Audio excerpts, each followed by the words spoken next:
This is Melina Lee Williams-Haas. I deeply appreciate you listening and taking the time to hang out with me. I will be addressing issues of life, the universe, and everything that are often bogged down and mired in shame and grief, and talk about how they can be repackaged to be useful and gorgeous and fucking awesome for you. So sit back and relax, or you know what? Sit up and freak out. However you prefer to listen. Let's go.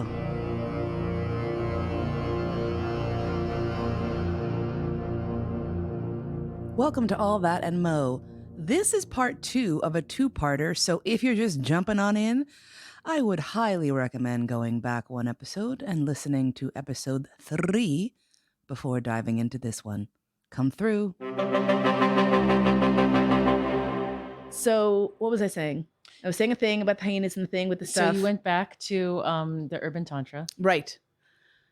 At this particular Urban Tantra, I did another exercise that is the erotic massage, where you are supposed to, again, work through your chakras, but you're doing it assisted by a practitioner. And the thing is that a lot of the people who take Urban Tantra are people who are body workers of some sort. They might be sex workers, but they might also be somatic body workers who do this kind of work with folks. And so how can you incorporate erotic energy into your body work, your somatic body work? Or if you're a therapist, you can talk someone through this without touching them and have them have the same experience. But if you're doing hands-on work, then sure. And so, you know, one of my BFFs is there like doing the genital massage, and she, you know, wanted to know what intention I was setting. And I said, intention. Okay, fine. My intention is to check in with everyone in the body, like who's in there, what's happening. Hi, brain hamsters. Hi, hyena. Hi, Ganesha. Hi, like 17 different iterations of Melina throughout her life. Yeah. Let's check in and see how everyone's doing. Yeah. And as we started the exercise, and I'm like, okay, root chakra. So we know that this is where the hyena is. We're respecting her space. And again, suddenly, very abruptly, this very strong wave of emotion. And it was this sadness and frustration. And it was, why am I down here? Why don't I get to do other stuff? I want to do stuff too. I want to have adventures. The sensation of backing up and in shock. And I was told later that I just started saying over and over again, I'm sorry. I'm so sorry. I love you. I love you. I'm sorry. Okay. To this aspect of myself. And, since I do have issues with self-love as an alcoholic, I think that's fairly clear. Having that was such a breakthrough of a part of myself that wasn't conscious expressing love for this part of myself was really fucking huge. It was such a breakthrough because I don't sit around loving myself generally. I have to stop and give myself pets. It's not organic to me. I have to stop and say, you're doing so well. You're awesome. You're fierce and wonderful, and you're kicking ass. I don't feel that way moment to moment, day to day. And so to acknowledge that type of energy within this exercise, also keeping in mind, there's a room full of other people watching this demonstration. Oh, this was a demonstration? Yeah, this was a demonstration for the class. Sorry, I should have said that. So this was like, but the thing is that all the people who were there are professional space holders and healers. Nice. So you could not pick a better place to have that kind of breakthrough. Right. You didn't just have one or two people holding space for you. You had like a whole gang of folks holding 26. Space. Yes. Yeah, it's me. What do you think? I'm not going to do this just for shits and giggles because it's for me. It has to also be for the room. Right. Yeah. And the majestic part about that was I was able to see what happened reflected back to me from other people who saw it as a process that was really beautiful and amazing. And all the people coming up and saying, thank you so much for being so present and letting us witness that. And, after the exercise, after I was, downstairs and taking a shower and trying to catch my breath back, and I realized that what I had done was fine. I had not committed any crimes against myself, but I now was at the point where she needed to breathe. And I needed to not just say she has space to live, but how does she run through all the chakras? How does that energy inform the rest of who I am? Yeah. Energy that I had previously seen as problematic and ugly and had worked for many years to pull from that, to reclaim and to say, no, hyenas are fucking awesome. Everything I learned in my research about them was stunning. and incredible. And I wanted to be able to respect that. And I really felt that giving her space was respecting that, because I know I want my space. Right. Well, it was a necessary step. Right. And it was useful, and then it became limiting. Yeah. Yeah. Yeah. And when it was that time, and when the space availed itself and I was safe, right? Because that's also important. That's not the kind of situation you necessarily want to have by yourself at 4 a.m. Yeah. Or surprise your partner with, and they're just like, what? Oh, why are you biting and scratching me? Why are you non-verbally freaking out? It felt really like the time was right. The place was good. And I'm at this place now where I'm starting to, I have already started to integrate that energy and that approach into the rest of my life and practice. Because what I had not previously paid enough respect to is the fact that the hyena is a matriarchal society, pure up and down through and through. You know, girls rule the world in their culture. And they are fiercely protective of their pack. And they are incredibly resourceful. They can digest everything on an animal. There's no other animal that could eat teeth and bones and gather nutrition from that. There's no other animal that can eat putrefied flesh and not be sick and gather nutrition from that. That is an amazing superpower. There's no other animal where there's no gender dimorphism in the genitals. Female and male hyena genitals look exactly the same. Oh, really? Yes. It is an external, it looks like it's called a pseudopenis, because it's not quite a dick, but it's kind of a dick. And you know how in fetuses, the labia and the scrotum start the same as sort of this fused sac, a pouch. And then it diversifies into the folds of the labia and the scrotum on cisgender male people. And in hyena, that never happens. So with hyena, that external pseudopenis and pseudoscrotum thing, that whole situation is the same on all of them. And for years, people thought that hyena were hermaphroditic creatures because they couldn't tell the difference between the male and the female. Female hyenas have to deliver their cubs through that tube. And so oftentimes the first cub will die. The first cub of a first litter will die, will suffocate on the way out. It also means that for hyena to mate, the female must retract and accept the male. There's no way a male hyena could force a female hyena to have sex. Can't do it, because all she has to do is be like, nope, I'm not retracting it. Fuck off. So you want to talk about like female supremacy. This is what we're looking at with that type of female energy. You know, if we want to go in that direction, has a power to it. And for me to say, okay, I want to acknowledge that and see where my energies are and how that informs who I am. There's a reason that my brain picked that.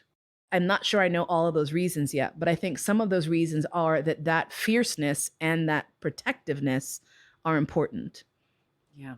And people love it. Like later on in that same urban tantra, there was one woman who was like, oh, I'd be interested in playing with the hyena. I'm like, really? Okay, let's see what.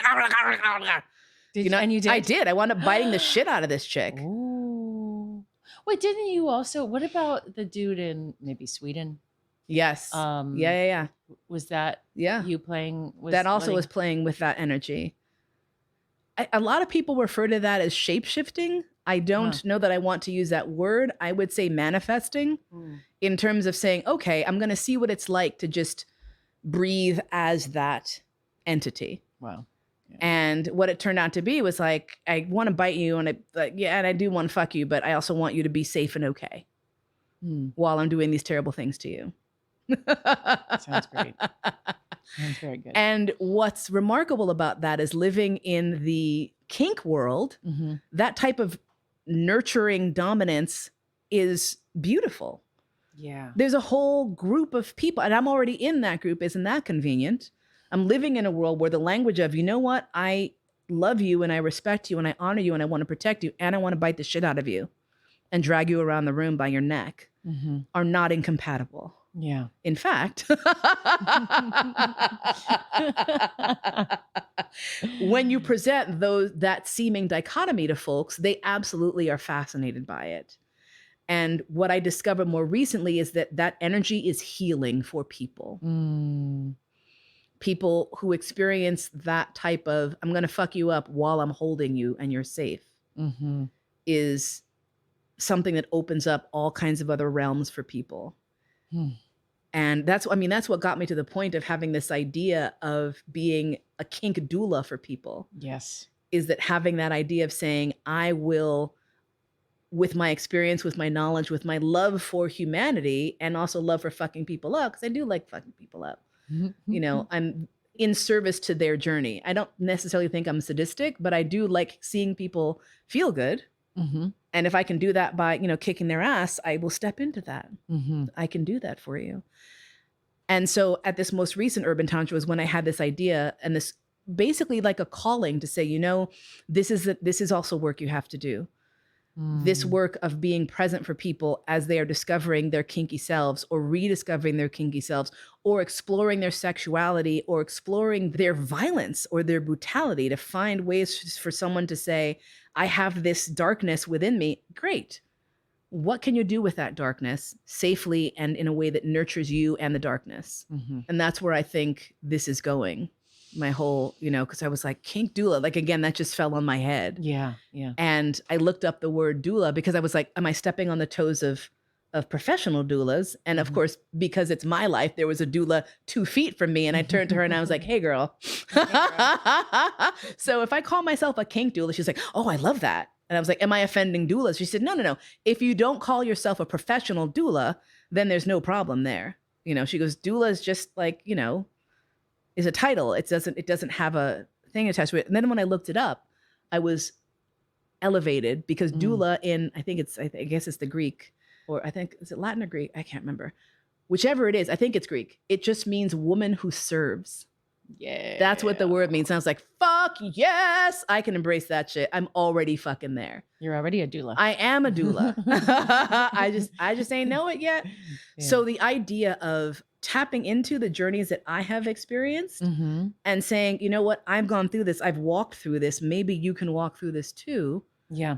And see where it lands. It doesn't mean that you're going to go out and become a professional dominatrix, but it might mean that you are able to tap into that darkness and not see it as something scary that needs to be pushed away, but find out where the darkness is nurturing. Because it is. It has to be. Because everything contains everything else, right? The darkness has light. Yes. The light has darkness. Yes. And if we don't acknowledge that, which we fucking don't in America. No, we don't. Okay, here's another question. Aside from the play that you were doing at the Urban Tantra event, have you noticed a change in your sex life, in your sexuality since then? I will say, and this is interesting because I'm already experiencing the not unusual middle-aged lady libido sinkhole. just like, oh, sex is it. Marked by the fact that I don't, even just jerking off for my own edification is very minimal now. Like it used to be like sort of, I'm tired, but I need to like readjust real fast. It was an easy cheat for me to like rub one out, and then I would, even that had fallen off the wayside. So right now I'm in sort of like sex camel mode. Like when I go to the sex, what is that called? When you go to the like oasis, the sex oasis, I'm like, I'm like drinking. And I'm like, now I'm fine for like maybe a week and a half, maybe even 2 weeks. But then when I do need to drink, I'm drinking.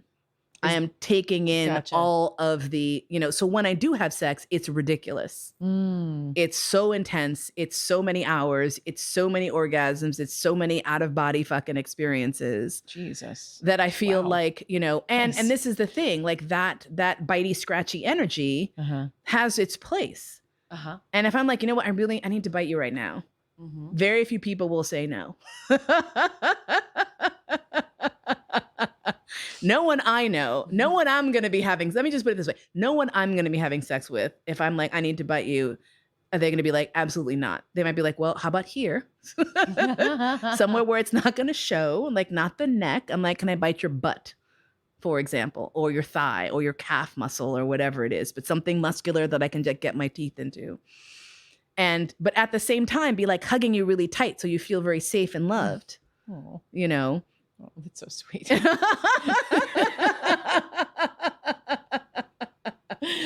And yeah, the one woman I did actually have, like, we were hugging as I bit the shit out of her neck. Mm. And so we had like full head to toe contact and the biting. Oof, that's great. And she was like afterwards, like floating around. It was, her partner was there as well. And her partner was like, hoo, hoo, hoo. And I'm like, y'all are going to have a lovely evening, I feel, after this delightful event. And it was miraculous because even just 10 minutes, little 10-minute interaction, I felt so energized and so charged up. And I was realizing, I said, oh, okay. And this is why when we fragment ourselves, we lose that energy, that particular type of energy. I need it. Yeah. I need that energy. I can't wall it off. I can't afford that. Right. And what these recent experiences and seeing how that has come from letting her have her space to letting her run around a little bit more. I can do that now because I'm no longer afraid that she's going to say, and let's drink. You know? Yeah. Wow. That type of reaction is not what I fear. I don't have that concern that she's going to roll in and be like, we're an alcoholic again, actively doing our alcoholism. Yeah. I know and I understand that aspect of myself sees clearly that that is not the way. And whether or not she's completely happy not running the show, don't really care. I'm like, I know that this might be torture for you, that you're not the boss anymore because you have big boss energy, but we are working together as the boss. I heard that.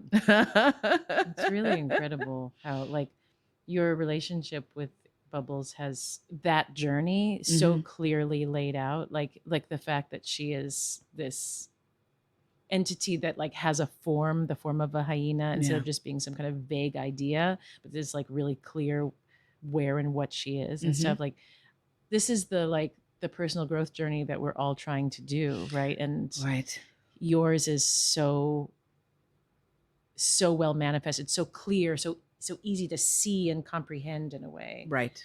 The reason for that is, of course, the reason that my higher power gave is because I have to tell that story. We'll be right back after a little breather and stretcher.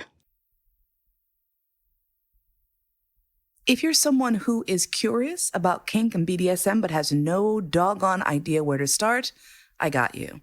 First off, I'm the co-author of a book called Playing Well with Others, the guide to exploring, navigating, and discovering the kink, leather, and BDSM relationships. You can find that on Amazon, and I'll put a link in the description. But let's say you want a more personal one-on-one interaction.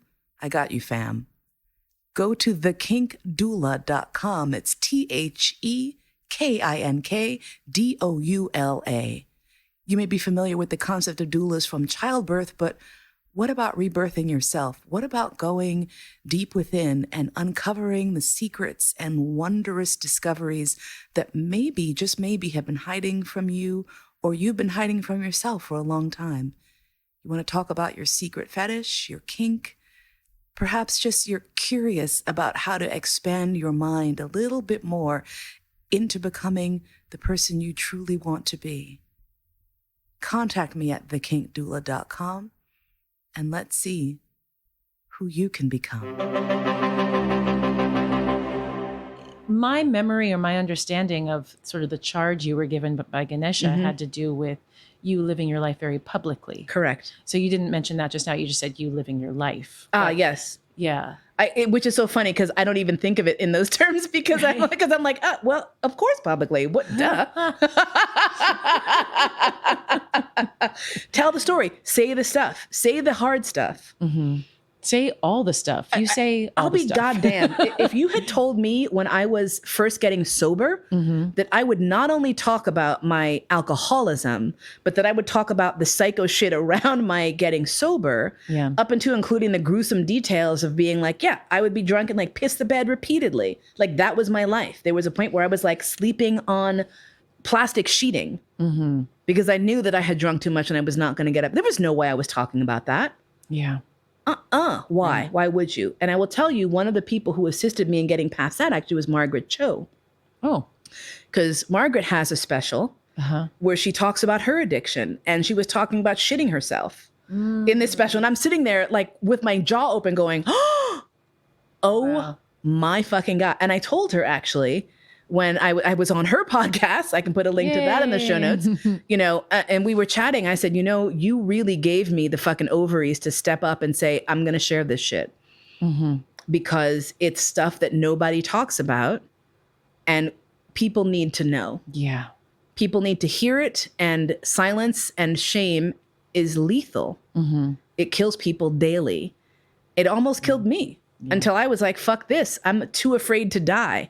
The shame has been overcome by my thanatophobia, which is ultimate deep fear of death. And that's the one thing that motivated me. So how often do you feel shame? Because you still feel shame, right? Yeah. So it's rare though. What triggers shame? What triggers shame? I will tell you this. It is when I don't do or say the thing that is on my heart in the moment. That's it. That's the one thing that's left. Is that if I witness something and I don't say and I don't step into it, or if I want to share something with someone and I don't, that feels shameful to me. Like there's been a couple times in the past few years where I've had like really deep attractions to people, and I've been like, I'm too embarrassed and I'm too ashamed that like I'm not worthy enough to say to this person, I find you really attractive and interesting, and maybe we could do something. I don't know what that would look like, but okay, goodbye. I'm ashamed of that reticence and that reluctance in my life.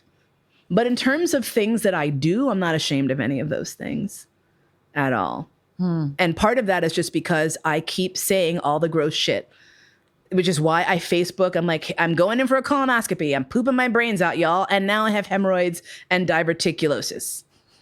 Because I don't want people to sit there we don't talk about so much stuff that kills people, especially people of color. Yeah. Especially as a woman of color, if I'm out there like going, let them go up your ass. Come on, sisters, let's go. This shit is killing us at a rate that is not acceptable and preventable. And some of that is shame. And I'm like, no, don't do it. Don't do it. So yeah, that is my last battlefield. I mean, another thing we were talking about before we were recording is I have a very slow process of interpretation to go from like when I feel something in my gut to understanding in my brain what it is. Yeah. But you actually, your brain is really talking to your heart. Yes. And your gut. And so you have the ability to speak these things right away. Yes, that is true. That is true. And it's difficult for me because I, being in my own brain and body, forget that everyone is not like me. Well, there it is. And it can be very difficult. I know, it's like, duh, but also, oh no, yeah. Realizing that my process is weird compared to the average human being who has to think about stuff, and like the whole let me sleep on it, there's a reason for that. Yeah. Sleep on it is not just some sort of bullshit phrase. Your body does shit to your brain, with your brains and your guts while you're sleeping. Boop. Yep. And when you wake up, you are a different person. Time has passed and you are able to see clearly. And so the idea that sleeping on something is crazy, I'm like, sleeping on something? No, let's do it right now. I have already sussed out all the potential futures. I know what I want to do. But that's not standard. No. People need time to think and to incorporate. And so I am the one who has to say to myself over and over again, calm down. Take a deep breath. Sleep on it. Even if it's not quote unquote necessary, there's also nothing wrong with that. Well, when you do sleep on it, do you gain anything else, or you I do sometimes. What I often will gain is a surety. So like if I make that snap judgment, I'm like, I'm confident that this snap judgment is fine. However, I'll sleep on it. And then I'm like, yeah, no, it's fine. Amazing. And okay, here's a question. Is shame and embarrassment two different things in your opinion? Yes. I feel like shame is a gut thing, like for something you have done, and embarrassment is a passing emotion. Okay. Like I feel embarrassed because this happened, or this happened to me. Whereas I feel like shame is deeper and has to do more with your core ideals. Does that make sense? Yeah, totally. Okay. So do you experience embarrassment? Very rarely. Very rarely. And the last time it's been a long time, I'll tell you, the last time I was embarrassed was a scene that I did with a play partner of mine who I made the mistake of telling. I said, I'm an actor. You can't embarrass me. I embarrass myself for a living. I do stupid shit all the time. I don't care.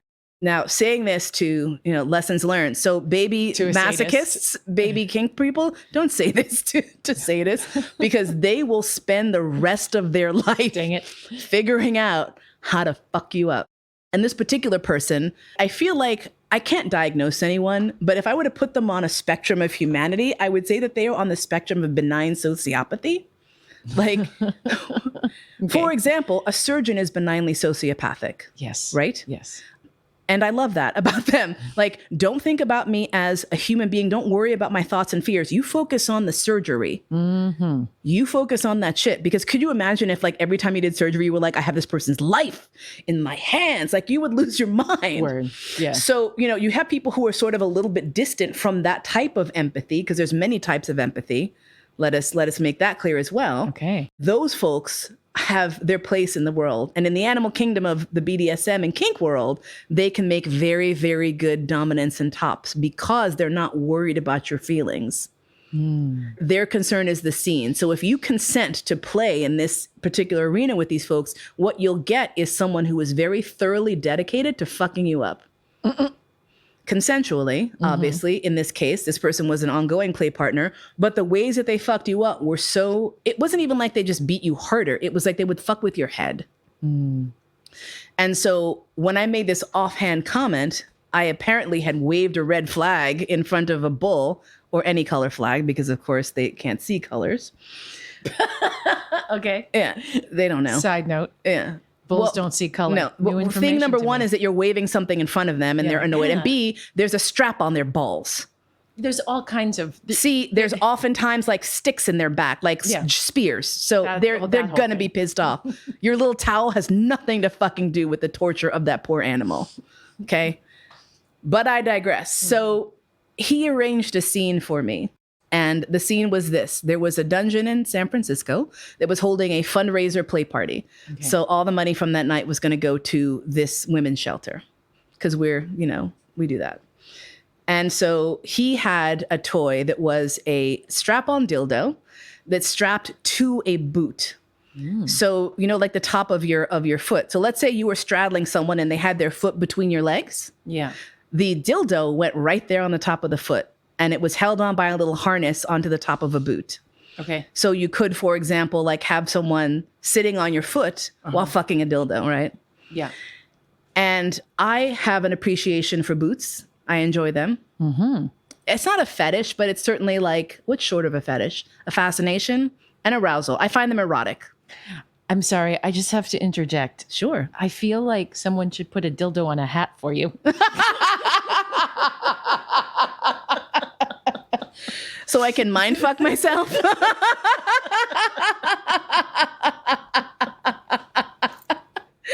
There are hats for fucking, for hawks. I just saw this thing, this some viral thing that went by where apparently hawks bond with their trainers, like when someone's like a hawk trainer, and so they want to mate with you because they're like, you're my partner, but the physiology is not a thing. So they wear these special hats that then the male hawks, because of course, like many males of many species, will have sex with the hat, and then they gather the sperm and inseminate the female hawks. Okay, all right. I know where we have to go back to. Yes, dildo on boot, but I just want to say this. So, are you saying? Because, 80 or more percent, the vast majority of birds don't have penises, bird species. It's only a couple bird species that have penises. Right. Most bird species, everyone just got like a fluffy hole. And they just rub it. They just smash their little fluffy holes together and something happens. Right? Yes. Okay. So you're saying that hawks are one of the species that have... No, I'm saying hawks smash their fluffy holes against this mesh hat. Okay. And of course, the semen drips down into a little container. Oh, great. And they gather it. Hawk and then they semen container. Yeah. Good. Yeah. Okay. So dildo on boot. Yes. So the scenario that was established was that there was no foot in the boot. The boot just was a boot on its own with a dildo on it. Okay. And I was dressed in an O gag, which is a gag that's a circle that sits in your mouth instead of a ball gag, which most people are familiar with. An O gag is a ring on a strap that sits in your mouth and it holds your mouth open. And air can flow. Yeah, you can breathe. Okay. Everything's fine. Your mouth is just held open, Okay. which is terrible if you don't like drooling, because you will drool. You'll drool. And I have serious issues with bodily fluid. I hate drool. I hate drooling. I hate messiness. I hate wetness on me. And so already this is a problem. And I'm like, God damn this motherfucker. He then puts on a leather harness and then attaches a sign to the harness that says, Mo is fundraising for the women's shelter. If you put $1 in the boot, she is compelled to hump the dildo boot for 1 minute for every $1 you pay. And this is all written on this sign. So I'm now sitting on a pillow in the corner of the dungeon lobby with like a dildo boot in my cooch, waiting for people to stuff money in it so I can hump it and entertain the crowd. And I'm like, whatever, fine. So I'm sitting there, the party's happening, people are coming in and are like, oh my God, Mo, what have you gotten yourself into? And I'm like, I'm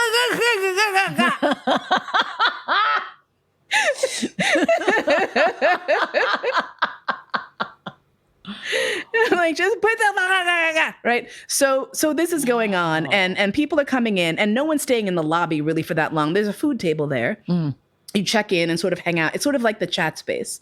And then people go into the dungeon and to the playrooms and whatever else. So I was signed up to do this for 1 hour. So the first 15, 20 minutes is like people just like tossing money, making it rain, you know, like stuffing money in my little harness instead of in the boot or whatever else. And it's hilarious. And then the trickle sort of the flow of people slows to a trickle. And then at one point it's just me and like the woman in the at the desk, and she's like laughing, like, oh, look at you. And I'm like, And then it's like half an hour now, and like my knees are tired, so I'm shifting positions, and I'm like kneeling up instead of kneeling down and going, you know, side to side because I'm like just tired. And then someone would come back out and be like, oh, she's not fucking the boot, and throw more money in. And then people would like go by to like check something in their code or take a phone call or whatever else. But then like by the second half hour, I was pretty much alone, just sitting there on this boot. I'm like, this is not fun anymore. And then at one point, my play partner poked his head back out. He's like, how you doing? I'm like, he's like, okay, great. And goes back and leaves. Wow. And now it's like 40 minutes. And I'm starting to have this feeling of dread and clamminess. And someone walks by and like glances up and down and keeps walking.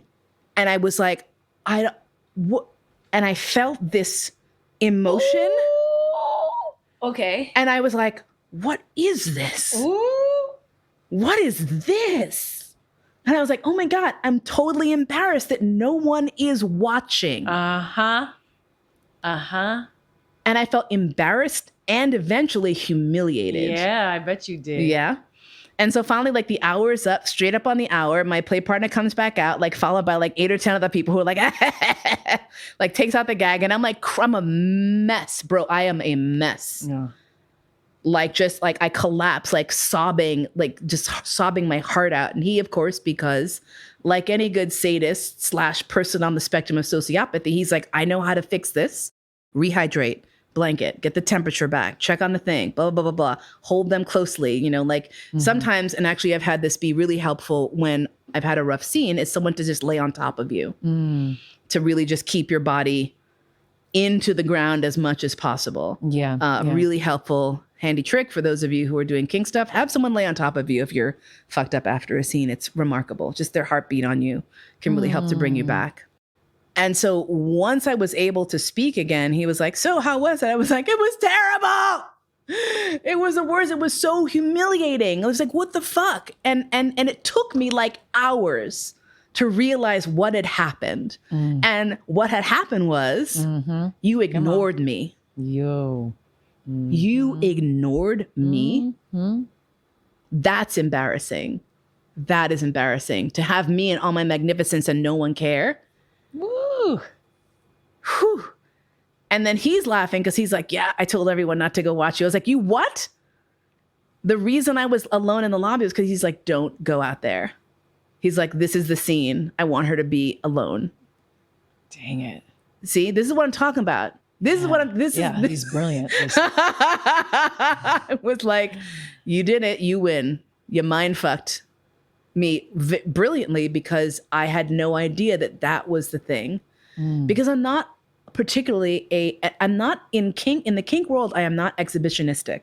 I don't need people watching me. I don't really care if you watch me or not. However, that was a performance. Yeah. That was me performing for the crowd. That was me specifically having a performative moment where I had to do something in exchange for money. Yeah. And no one was buying. So wow. So yeah. This is what he does. He creates scenes with this level of insight. Yeah. Yeah. Wow. Yeah. That's where he puts his creative energy. Yeah. Yeah. One of the places. The place I like the most. Wow. Making a lot of money in tech was the place where he put the rest of his creative energy. Yeah. Perfect. Benign sociopathy. Exactly. I was about to say that's exactly where you find a shit ton of those motherfuckers. Dang. Yeah. But it was remarkable because what it showed me and reminded me was that I'm not superhuman. Like there's no aspect that can't be reached. You know, like I like to think I'm like, you can't do that to me. It's like, well, yes, you can.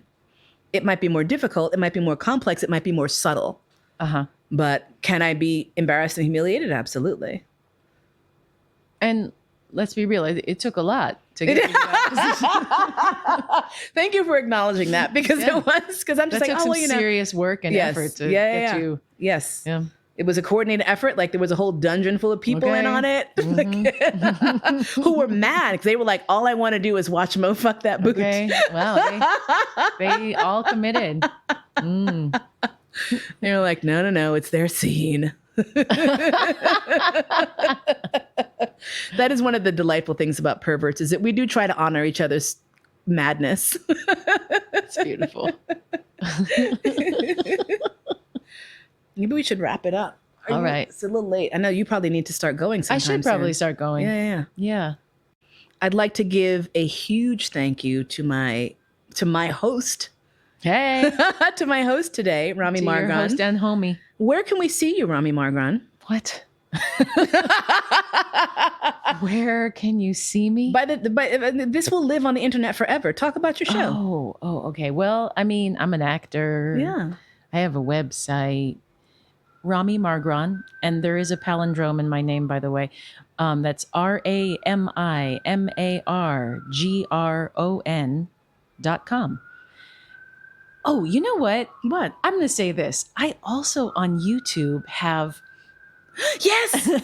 Plug that shit. I have a seated dance workout series called Rami's Sit and Groove. So it's awesome. Yeah. You should do my chair workout videos. They will be fun. You will have a good time. So that's Rami's, RAMI''S, Rami's Sit and Groove workout on YouTube.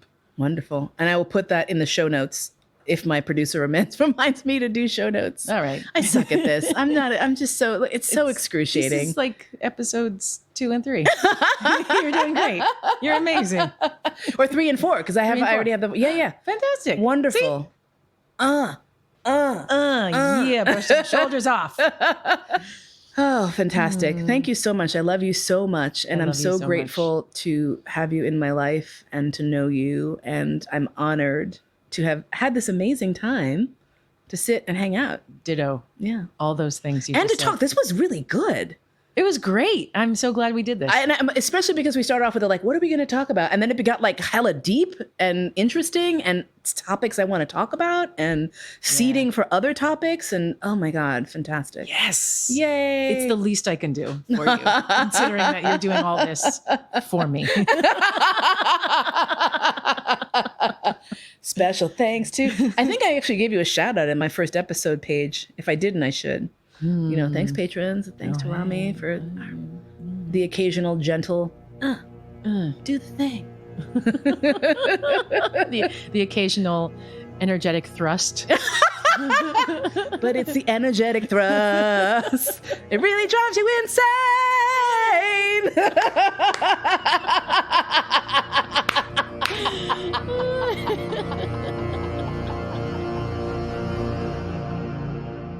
You've been listening to All That and Mo. Thanks so much for spending your precious, precious time with me today. My podcast is produced by Cody Crabb.